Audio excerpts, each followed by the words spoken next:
হতে যাচ্ছ, খুব ক্লান্তি লাগে, মাথা ঘোরে বা দুর্বল লাগে মাঝে মাঝে, তাহলে সম্ভবত তোমার রক্তে হিমোগ্লোবিন একটু কমে গেছে।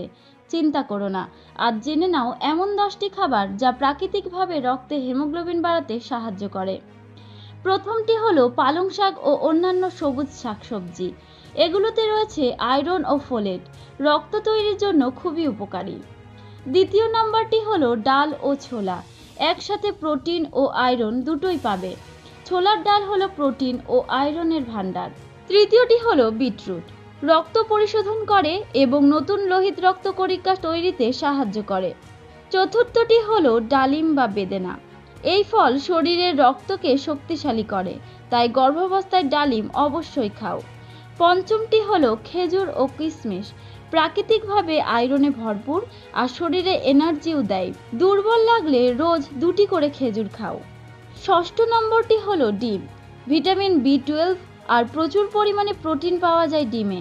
বাচ্চার বৃদ্ধির জন্য ডিম খাওয়া শুরু করে দাও।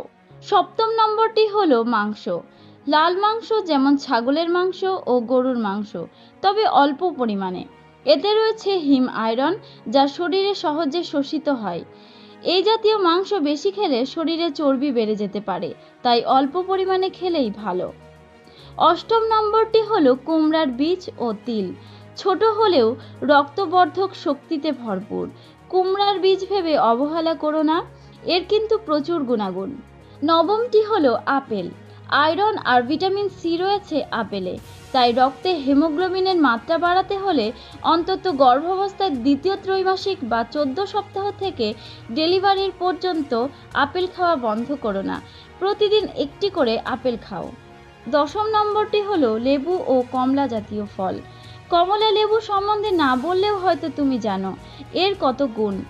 এগুলো শরীরে আয়রনের শোষণ বাড়িয়ে দেয়, তাই খাবার মেনুতে অবশ্যই কমলা লেবু রেখো। তাই মা, প্রতিদিনের খাবারে এই 10টি খাবার রাখার চেষ্টা করো।